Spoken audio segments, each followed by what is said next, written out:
All right, why don't we go ahead and get started? We've got a good group of people on. So as I said, my name is Amanda Barker, and I am the Clean Energy Program Coordinator here at Green Energy Consumers Alliance.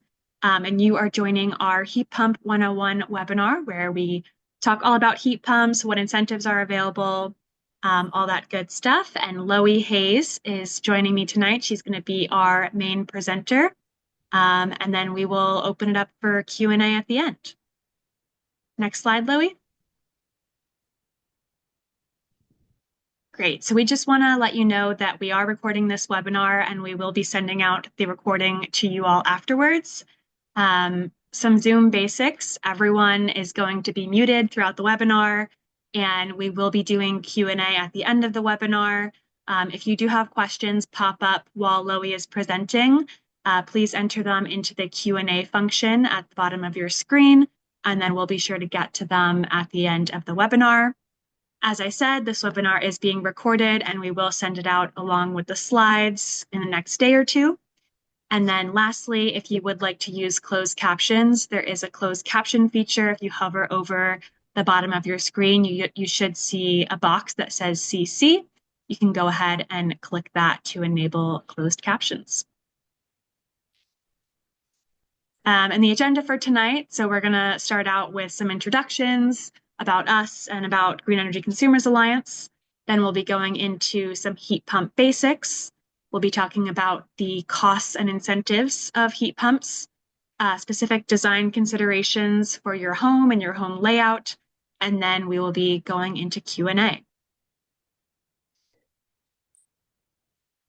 About Green Energy Consumers Alliance, if you are not familiar with us, we are an environmental nonprofit based in both Providence, Rhode Island, and Boston, Massachusetts.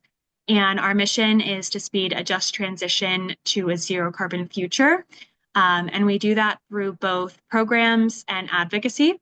So we have a lot of programs like our heat pump program where we help educate consumers on the various green technologies that are out there. We also have a Drive Green program where we educate people about EVs, a solar program, and then we also do advocacy. So we have 2 lobbyists in each state that help advocate for climate policies and policies to ensure that things like heat pumps and electric vehicles are accessible to all consumers. Shall I take it over? Sounds great. I'll pass it off to Loie. Good. I'll let you all know I have a little throat condition, so if I do start to cough, I'm just going to silence myself, and Amanda will pick up the slides where I left off, and hopefully that won't happen. But bear with me. So, Green Energy Consumers is first and foremost a consumers organization, consumer protection organization. We're a nonprofit. We've been around for 40 years, as Amanda said. We're now facing as a society, as a global society, a huge transition of taking all of our heating off of fossil fuels. So this is big. And we are helping energy consumers in our states find sound advice and trusted vendors to help make this transition at the time that's appropriate for you, and supporting you in doing that. We are also hoping to move the entire heat pump industry by giving consumers the facts and insights that they need to be able to ask the right questions. And you can find more details on our website as well. So getting into heat pump basics.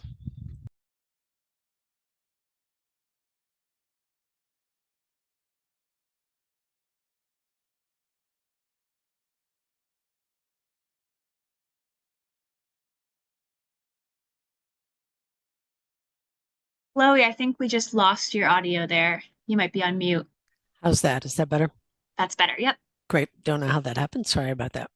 So what is a heat pump? It's the same technology as an air conditioner or a refrigerator, a very highly sensitive refrigerant, which in some stages is a gas, other stages is a fluid, is contained within tubes within these units.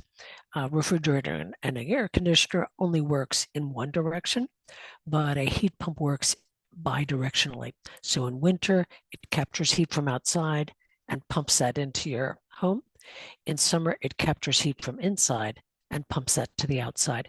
You can think of it also like a water pump, in that a heat pump does not create heat, it's just moving heat from one place to another.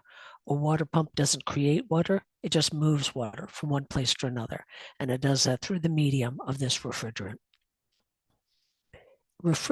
Heat pumps are efficient down to very cold temperatures. You can get heat out of -15 with this refrigerant, which itself could be -150. It's that variable. There are a lot of forms that it can that you can deploy a heat pump in. It can be a ductless unit, like we're seeing in the illustration here, or it can be a ducted unit that uses the ductwork that's in your home or ductwork that's created.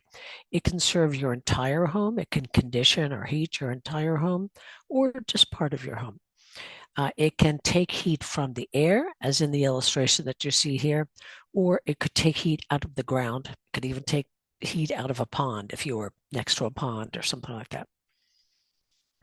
I'm going to look at the ductless equipment first because that's the most common.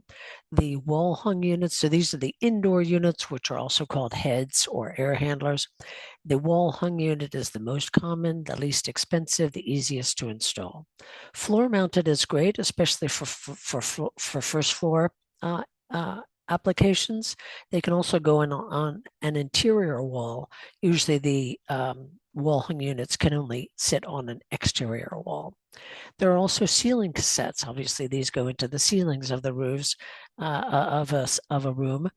It does involve some more carpentry, so they're more expensive generally. They come either square or rectangular. The outdoor condensers are basically the size of a large or very large suitcase. There's a large fan that is pulling air through. That's where it's able to grab the heat from that air or expel the heat into that air. Because of this large fan, it needs to be up off the ground in our region so that this does not get blocked with snow and ice. You also don't want to put it right underneath the edge of the roof where you typically have snow dropping, because that could damage the unit. There is a refrigerant line that connects the outdoor unit to the indoor units, and this is covered with a line hide. Why do we care about heat pumps at all? Because of climate change. We know that burning oil, propane, natural gas is releasing harmful greenhouse gases into the atmosphere, heating it up, making the globe intolerably hot to support life. So it's essential that we switch over to electric sources of heat, which in the current grid, this is slightly older data, but the current grid is still showing that we are emitting some greenhouse gases when we use electric heating equipment.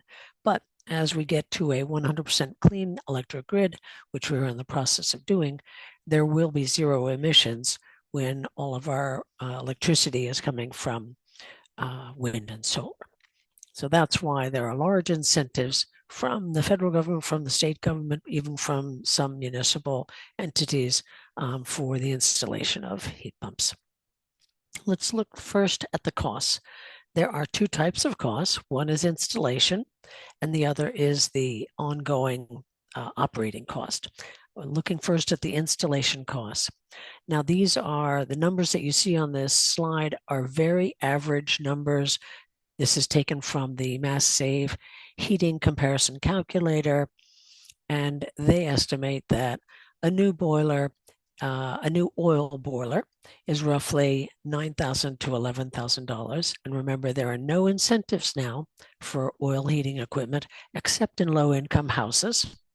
And a new gas boiler is in the range of $11,000 to $13,000, roughly speaking. Again, no incentives except for low-income houses. Now, if you go to a heat pump, in this case, we're looking at a ductless air source heat pump, they estimate the cost is somewhere between 10,500 to 14,500. And yes, there are incentives which bring down this cost to below the cost of the other two options. Propane is going to be in here somewhere too. So you can get these figures from the heating cost comparison calculator. Now, do remember, because it's electric heat, you're going to probably need to upgrade your electric service unless you already have a pretty robust service. And there are incentives for that as well. If you don't know how much the amperage is that's coming into your house now, look at this switch on your electric panel. Sometimes it's adjacent to the panel. If you have multiple apartments in your house, it might be a separate switch. It could be at the bottom of your panel as well.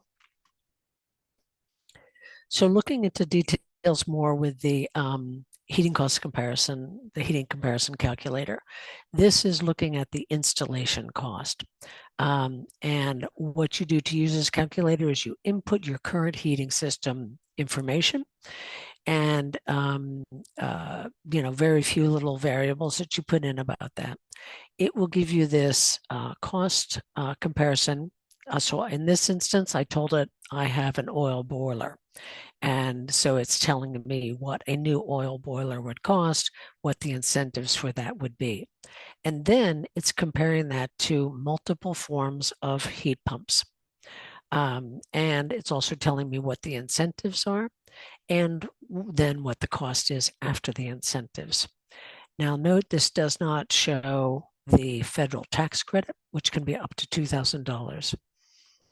And I'll just point out the oil boiler here, the 9,000 to 11,000 after tax, after Mass Save rebates. The ductless air source heat pump after the rebate, $600 to $4,300. You can see how that incentive makes all the difference. Note that this also does not include the federal tax credit for geothermal, which is much higher. So in this illustration, the ground source or geothermal heat pump nets out to 40,000 something to 88,000 something, but there's a 30% federal tax credit for geothermal. There is no cap on it, and it can roll over every year. So, if it's a $75,000 system, you could take 25,000 off, and that's a really good deal. Now we'll move on to operating costs. This data is from the Department of Energy Resources. It's using a projected fuel costs for this winter. And you can see the electric resistance heating, which is very inefficient, is the most expensive. Propane is the next most expensive. And then natural gas, air source heat pump, and heating oil are pretty comparable. You see what the values are of the assumptions that they built into this. I saw recently that the spot price for heating oil was up to $4. So you have to take these comparisons with a grain of salt, but you can go to this website and see the data, and then you can adjust it in your own mind according to what your inputs are for those different fuel sources. And again, this is just one agency's estimate. We're going to look at two others. First, Mass Save. So again, with Mass Save, with this heating comparison calculator, you can see the operating costs. And for the oil boiler example, it tells you if you replace your old oil boiler with a new oil boiler, you would be saving $161 per year, according to their estimate. If you instead put in an air source heat pump, you'd be saving $184 per year. The negative numbers mean that you are not saving anything. This would be $190 more if you put in a ducted air source heat pump in this example. And the next example is the new gas boiler. If you replace your old gas boiler with a new gas boiler, savings of $258. And note that in this instance, when they say you're putting in an air source ductless air source heat pump, you would actually be paying $431 more. And I want to be frank with people, with gas heat, it's a real question about whether or not you would be saving.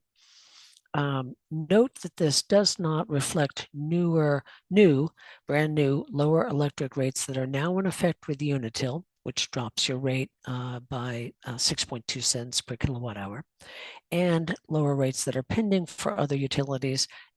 Those other utility lower heat pump rates may be in effect by this coming winter, because there's a real push to get heat pumps recognized as it's basically a bulk discount because you're buying so much more electricity.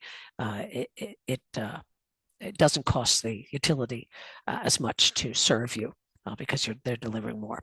So, but in this case, they're predicting that you would be paying $430, which averages out to $36 per month.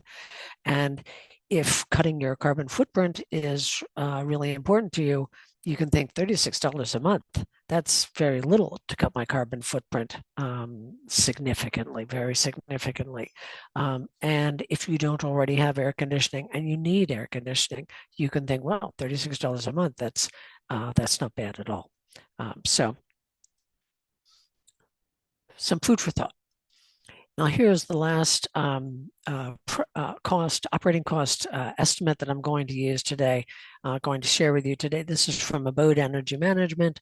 They're one of the lead vendors for Mass Save, a highly respected organization. This gray screen, all these dots, are an indication of how many hours during a heating season in winter we are at a specific temperature. So the largest number of these dots are between 32 and 60 degrees. That's where the bulk of our winter hours are, the heating season from October to April. And 20 to 30% are in that lower below freezing zone. And the different colored lines are different fuel sources. I'll point out the green one is air source heat pump. The blue is gas heat. In the higher temperatures, the cost of operating the heat pump is lower than the cost of operating the gas equipment. But when you get down below freezing, the gas becomes less expensive. And the results of that are shown here, where the propane is most expensive, then oil.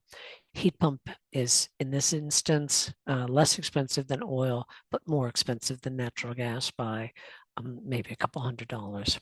These are the assumptions in terms of fuel prices that I built into this.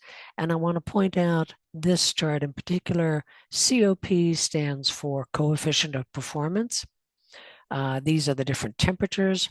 And at 60 degrees, you're getting, almost 500% efficiency from that heat pump, meaning you put in one widget of energy and it gives you 4 widgets of heating capacity. And even at -15, this particular unit that I used to make this estimate is still putting out 1.9 units of heat for every 1 unit of heat that you put in. That's very different from natural gas and oil, which are never going to give you more than 1 unit of heat for 1 unit of energy. In fact, it will always be about 95% or less. So the efficiency is easy to see. And you definitely want a heat pump. If you want a cold climate heat pump, you want something that's in this, above 1.5 at least at -15 if you want a good quality heat pump. So let's dive into the incentives. First, an overview.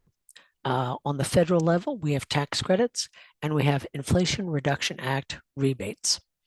On the state level, we have Mass Save and municipal light and power plants. Also on the municipal level, we have some cities that are offering loan programs or grants for green home renovations, including heat pumps. Boston has one. I've linked that here. And then there are 2 loan programs that I'll call your attention to. The heat loan is through Mass Save for Mass Save customers. It's interest free. It's now capped at $25,000. The term is from 3 to 7 years, and that is determined by the income. Lower income people have longer to pay back the loan. The Mass Community Climate Bank has an Energy Saver Home Loan Program. It's up to $100,000. The interest rate is low, depending on your interest, on your income level. It's either half a percentage point or 2%, 2%, and the term is a 20-year term. So that is an income qualified program, but it's up to 135% of area median income. So definitely moderate income households will qualify for that.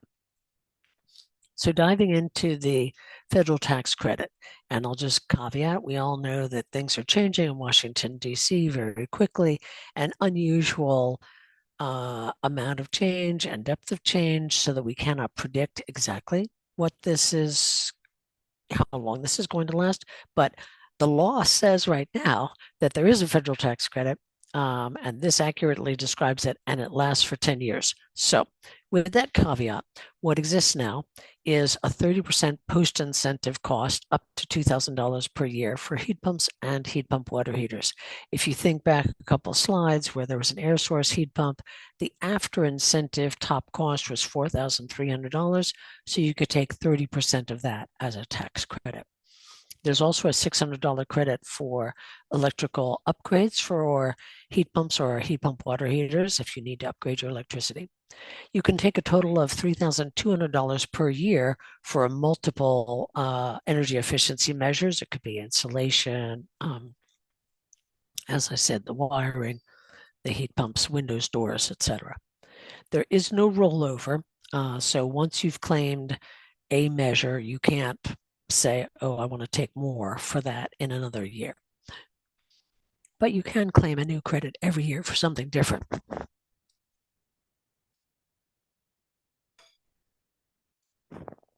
And I've included two links here. One is to the IRS that describes this tax credit. And the other is the qualified equipment search so that you can actually look up at the Department of Energy whether or not a specific piece of equipment would qualify for this tax credit. And as I said, all this is being recorded. We're going to send out a recording and the slides to everyone who registered. Now, the federally funded rebates. Again, pending some snafu at the federal level. These will roll out in June in Massachusetts. Each state has its own process of rolling out these federal rebates. So Massachusetts is aiming for June. There are two types of rebates. The home electrification appliance rebate is based on measures. You can take you can get a rebate for up to $14,000 if you are the right, in the right category of people. Now, these include the municipal power light plants. They are going to get a part of that funding. So if you live in one of the MLP communities and you haven't been able to get the Mass Save incentives, this is a very good time to figure out if you would qualify for that. Also, a lot of this funding is going to go to the DOER Affordable Housing Retrofit Program. So folks living in affordable housing units will be able to qualify potentially for these HERE rebates. This is up to 150% of area median income, which in Boston equals about a $200,000 household income for a 3-person household. The second type of federally funded rebate is the Home Efficiency Rebate, or HER. That is based on projected energy savings. This will be this funding will be distributed through the CAP agencies for households that are making less than 60% of area median income, and through Mass Save's Moderate Income Program, which serves families between 60% and 80% of area median income. And you can get more information from mass.gov on the rollout of these if you'd like that. Now, as you've probably already understand, Massachusetts incentives vary by household income and zip code. So I wanted to give you an example. This is a two-person household in Cambridge. If that household earns roughly less than 60,000, they're considered low income, at less than 60% of area median income. And ABCD would completely cover the cost of heat pump installation for this house if they determined that it did not increase their heating costs. Remember back where we looked at the operating cost and the heat pump was going to be more expensive to operate. So ABCD would not approve a heat pump installation if that were the case in that house. Moderate income is defined as roughly 60K to 104,000. This is the Mass Save Enhanced incentive for moderate income homes, and the incentive is 16,000 per apartment or home. And note this: if you have a multifamily house with low income or moderate income tenants, you could qualify for $16,000 to install a heat pump for that home. There are pilot programs in Plymouth, Broughton, and Springfield that covers up to 100% of the cost of heat pumps for up to 80% of area median income in those communities as well. Now, if this household, two-person household in Cambridge, is making more than 104,000, they're considered market rate, and they would qualify for up to $10,000 per apartment or home through Mass Save. This is it's determined by heating capacity. Heating capacity is measured in tons, which is an expression of BTUs. 12,000 BTUs is a ton. And it's $3,000 per ton. The average home, you can think of it as a 3-ton home, say the average home. Again, obviously, that's a very ballpark average. But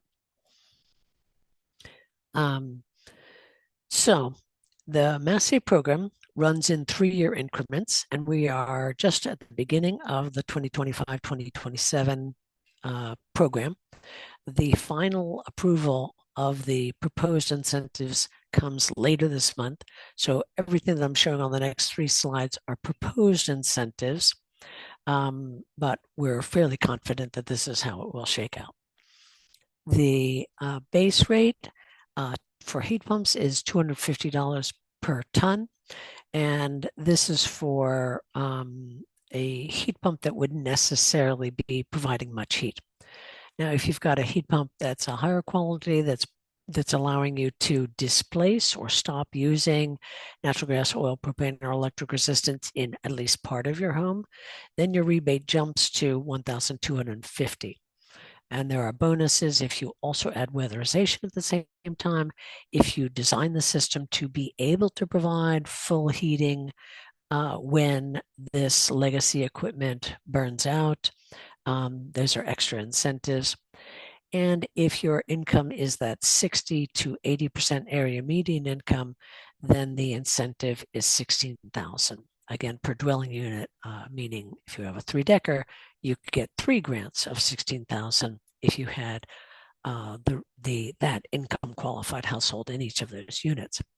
Now, over time, over the 3 years of this plan, the incentives will drop. And that's, they're trying to get people excited and doing it sooner. And there's anticipating a price drop in the equipment as more and more installers and manufacturers get into the game. There'll be some economy of scale. So the value of the incentive is estimated to be worth the same to households in these later years when the equipment is actually cheaper. So moving on to now the whole home rebate. It is now $3,000 per ton. It is capped at $10,000, and the enhanced is $16,000. And these will drop over time a little bit every year. The moderate income will remain the same. And this is for if you're fully displacing any use of fossil fuels or electric resistance for your heating. And now onto the ground source or geothermal. If you're doing a whole home geothermal where you're completely getting rid of your fossil legacy system, it's a fairly big incentive, $15,000, this year, and that is because the cost of installation is more expensive. You just have to anticipate that, so that the incentive is also greater. And again, the enhanced is larger as a way to better serve equity. And these will go down over time for the geothermal. And partial ground source, there is an incentive, but it's quite a bit lower for the market rate program. It's the same for the enhanced program. I want to mention briefly water heaters, just because we all have to replace these water heaters roughly every 10 years. And so for some people, if you're replacing your heating system, if it's already integrated with your water heater, then you need to come up with a new water heater solution. There is a $750 instant rebate in Massachusetts. You can get that through your contractor.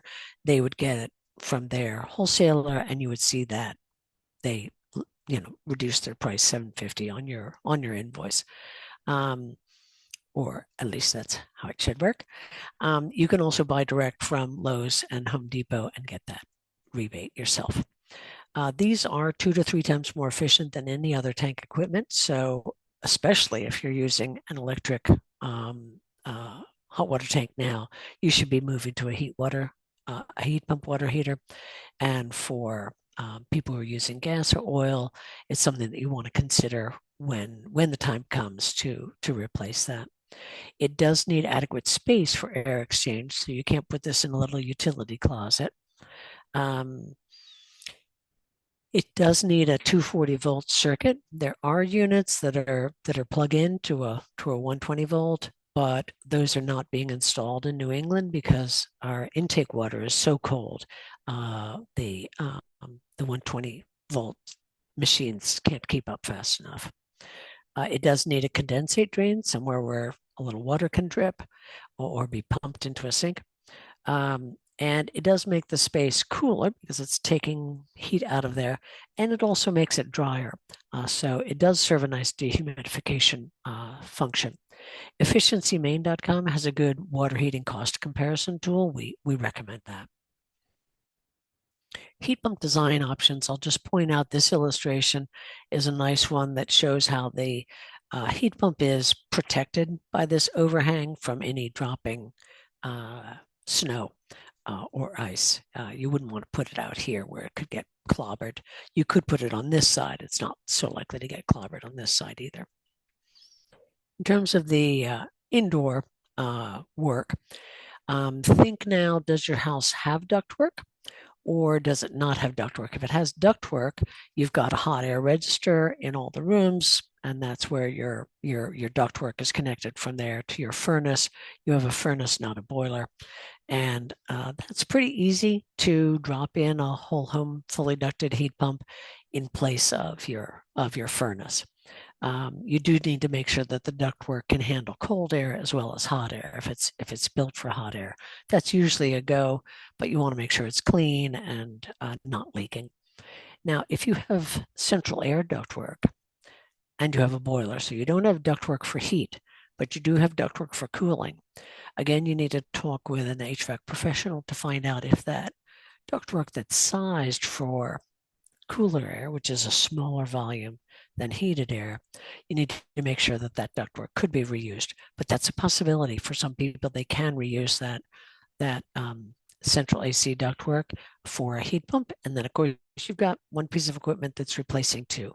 You could even leave your legacy system in place, have your heat pump replace your central air conditioning, but have it sized to produce 100% of your heat for when your legacy equipment dies. So it's a good option.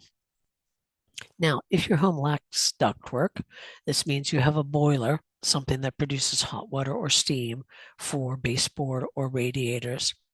You can still get a heat pump. You can get a ductless heat pump.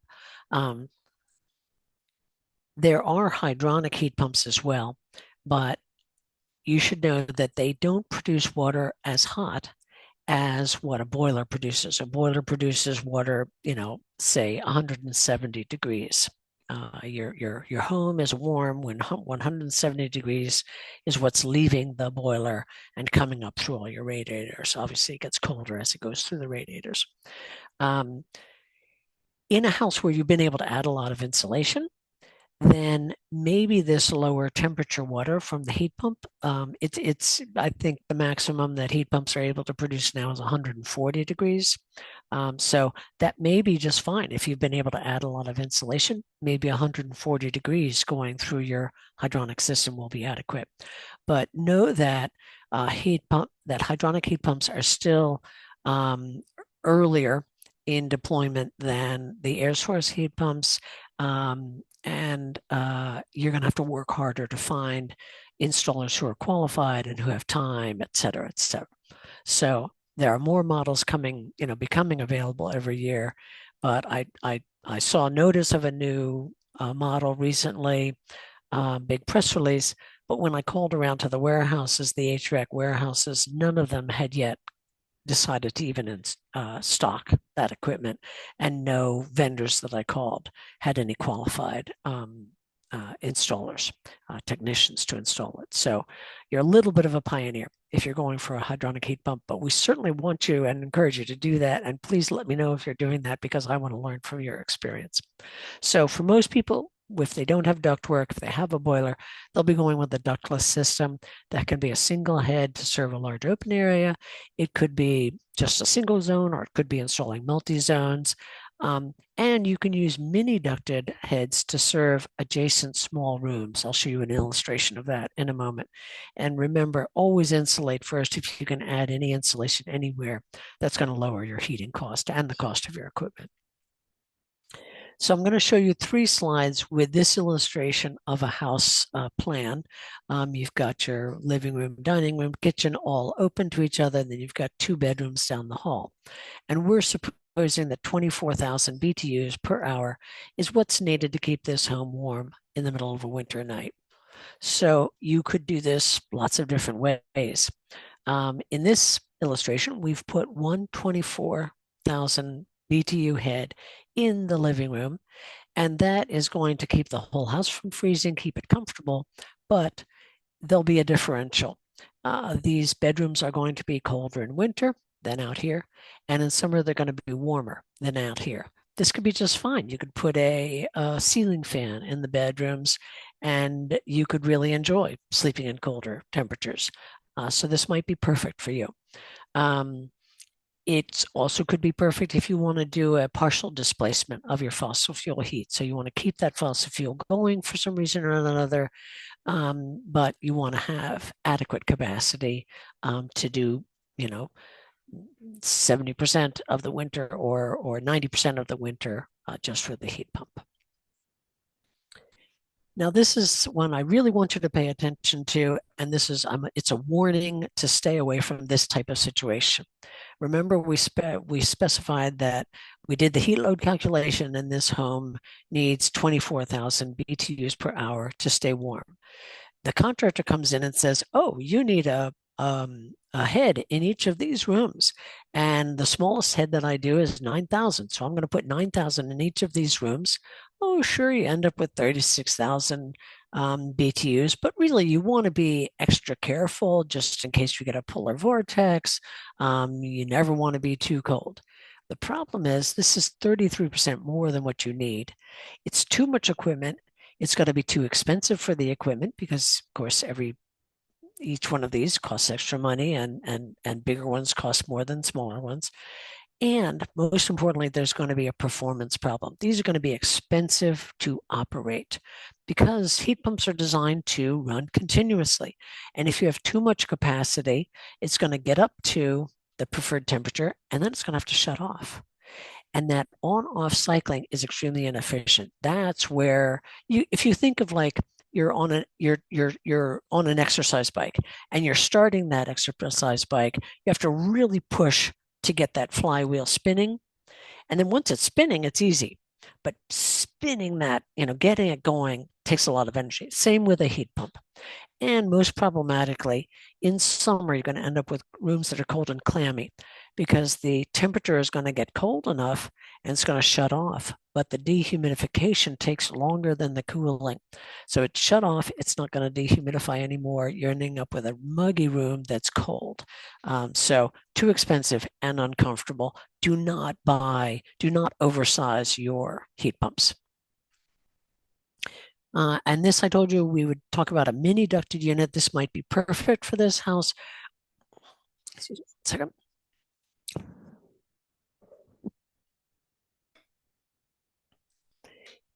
You've got 12,000 BTUs in the common area, and you've got 12,000 that's divided between 2 rooms. So you have just 6,000 being delivered to each room. This air handler is in your attic or your basement. There's short duct runs into these registers, and easy peasy, everything's coasting very nicely, doesn't have to on off. You can connect these to 2 different condensers if you want to actually run it as 2 zones and have different temperature settings, etc.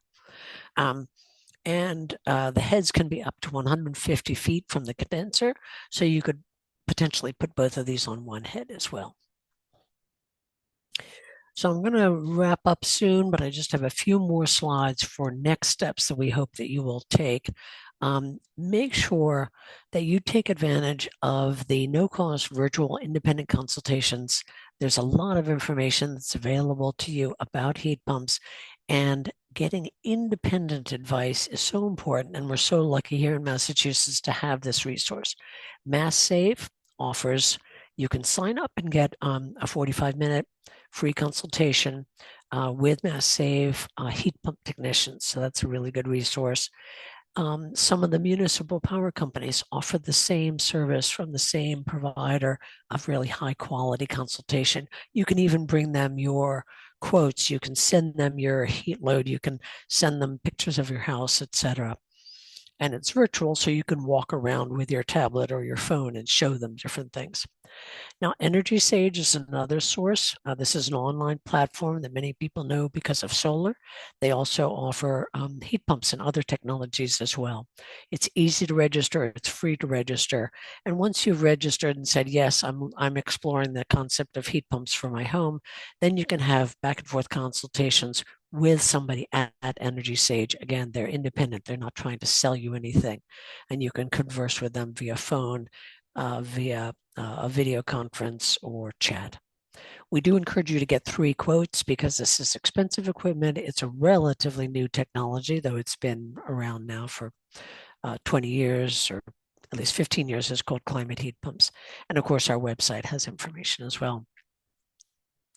I leave you with 3 questions to ask your heat pump installers.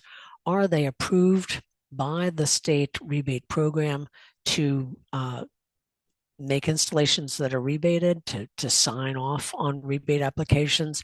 If they're not approved, you're not going to get that rebate. And they have, gone through some steps to be approved. They're not fly by night. They're known for their quality, etc. Is the equipment that you're recommending eligible for the cold climate heat pump?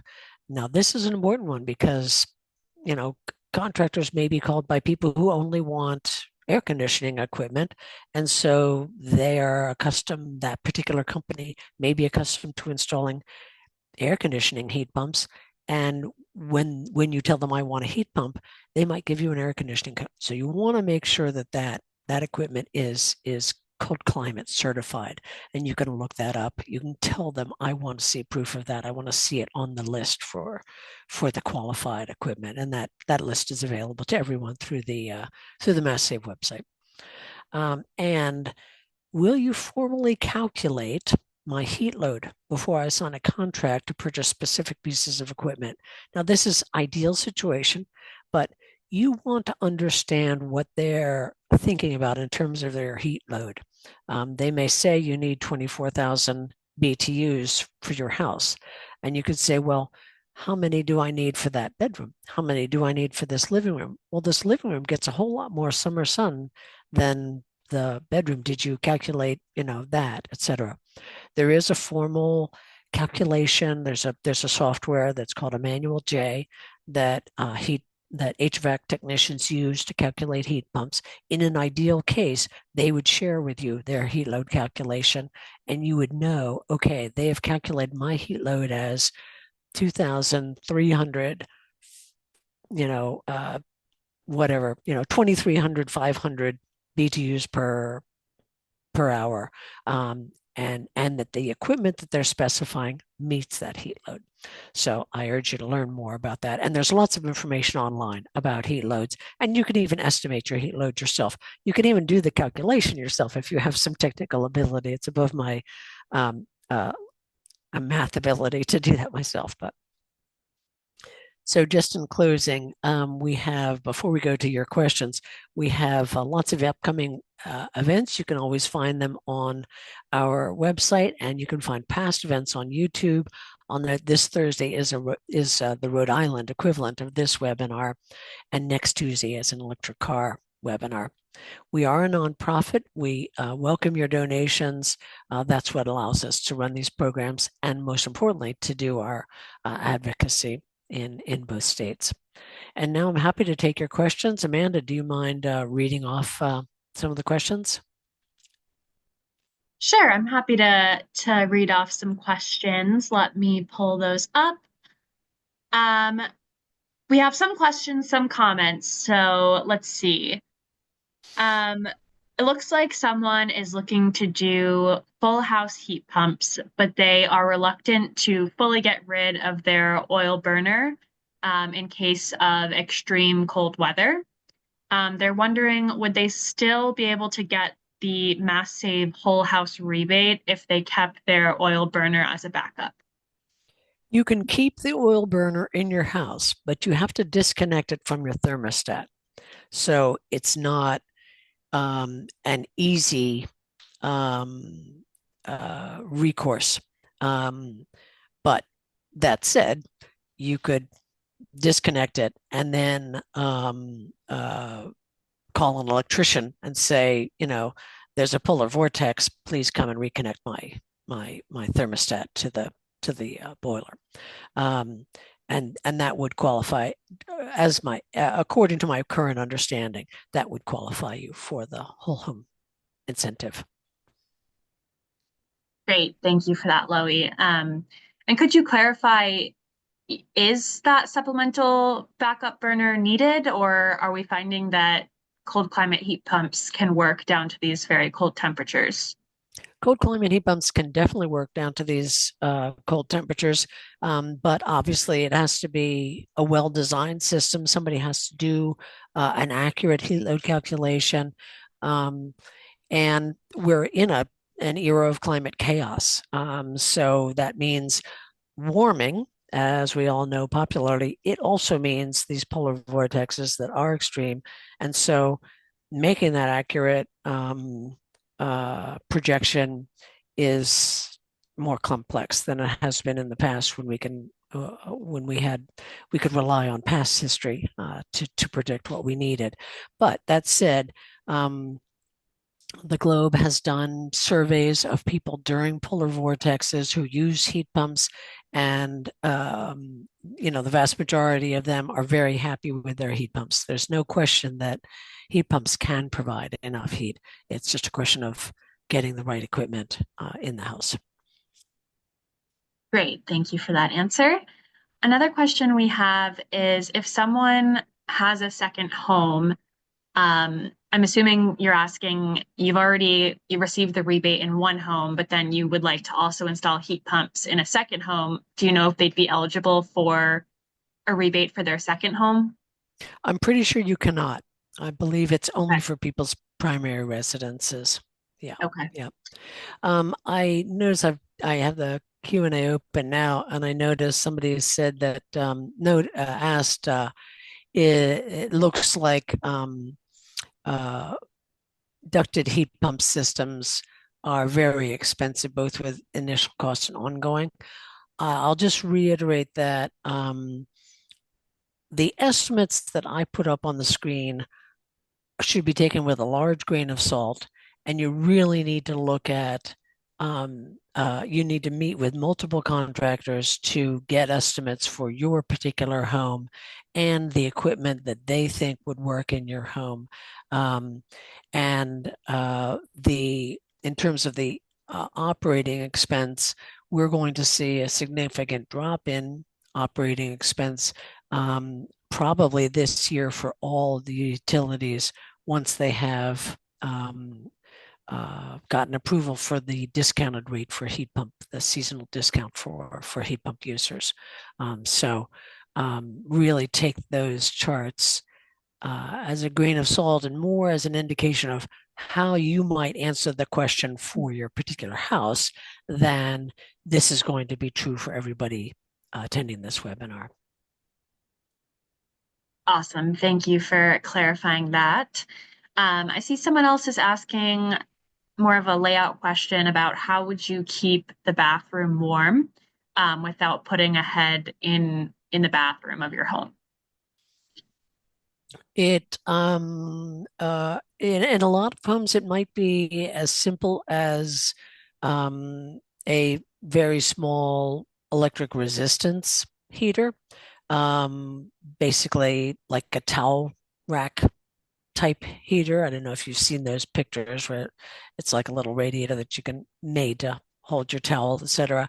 You know, that's enough heat to you would be fine for 23 hours of the day without having any heat in there, just by the heat that's coming in from the other rooms. And when you need to take your shower or your bath, you turn on that electric resistance.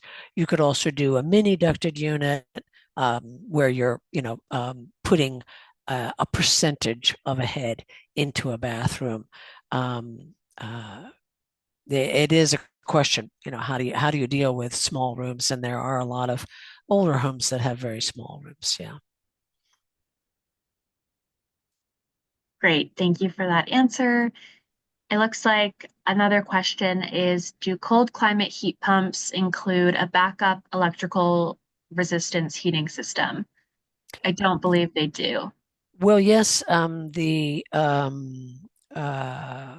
whole home ducted heat pumps, you can easily put an electric resistance heating element in that, so that it just boosts the heat that's going into the ductwork at a certain setting. It could be tied to an outdoor thermometer that triggers it to go on when it gets down to 20 degrees or something. So yeah, the ducted units you definitely can. The ductless units, there is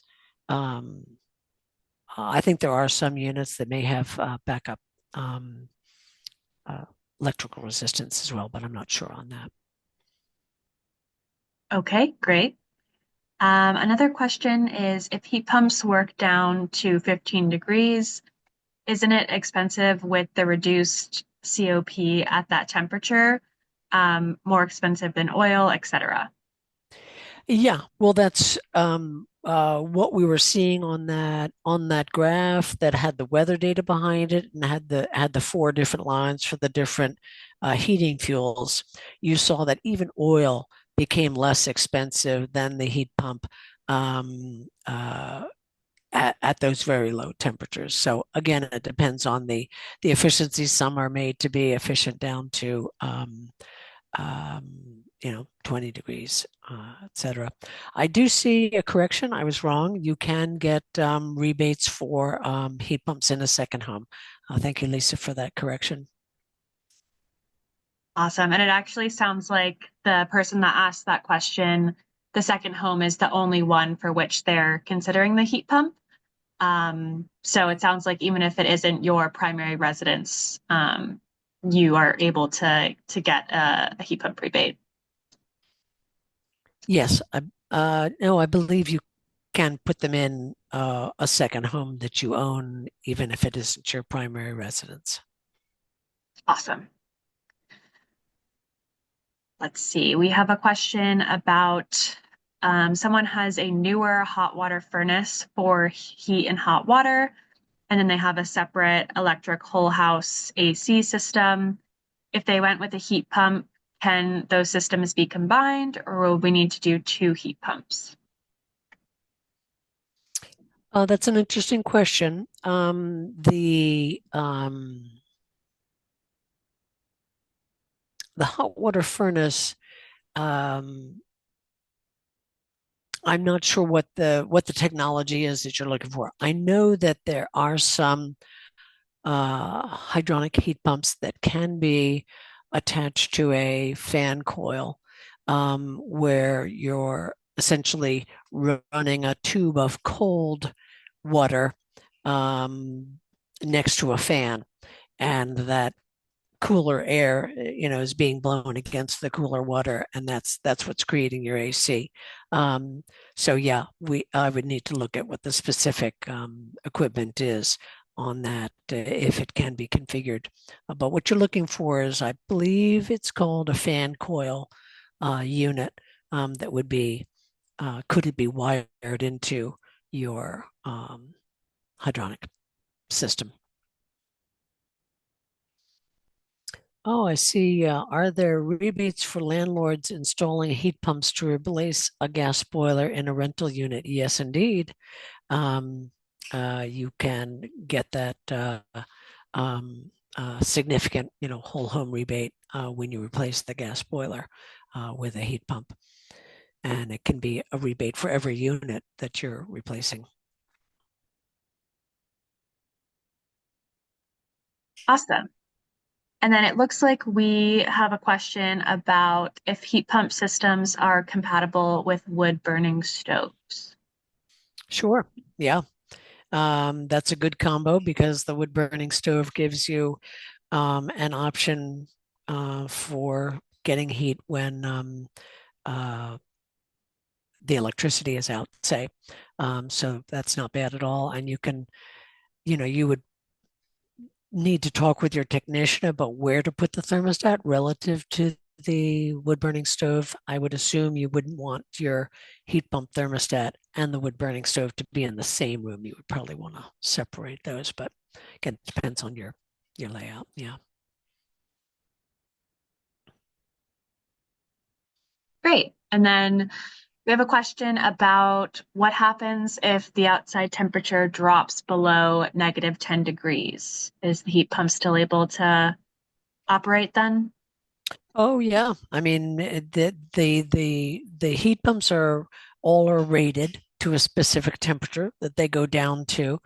So it will, eventually shut off if it got down too far, I assume. But uh, um, down to that point, it'll operate just fine, and it'll continue to produce heat according to the design that it's been made. Yeah. Great.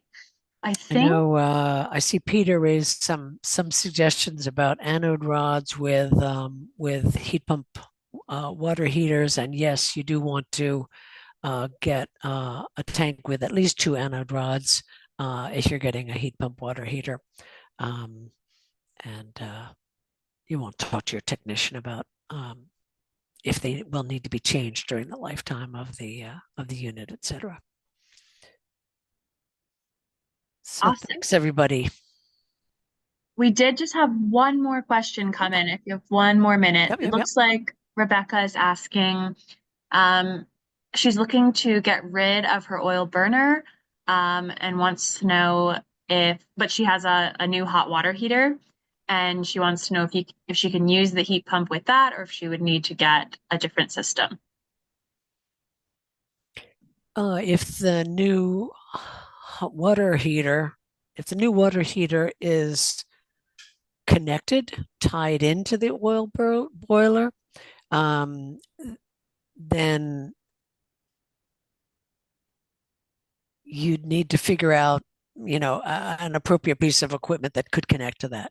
But if it's a standalone tank that's not connected to the oil boiler that you want to get rid of, then it can be fine. It can stand alone by itself and continue to use gas. Oh yeah, I see it's not connected. Yep, yep, then it's fine. Your gas water heater can keep operating just as it does now. Awesome. Looks like that is all of our questions for tonight. Great. Thank you, everybody, for attending, and spread the word to friends in Rhode Island that we'll have the webinar on Rhode Island incentives on Thursday. Thank you. Thank you. Have a good night, everyone. Bye bye.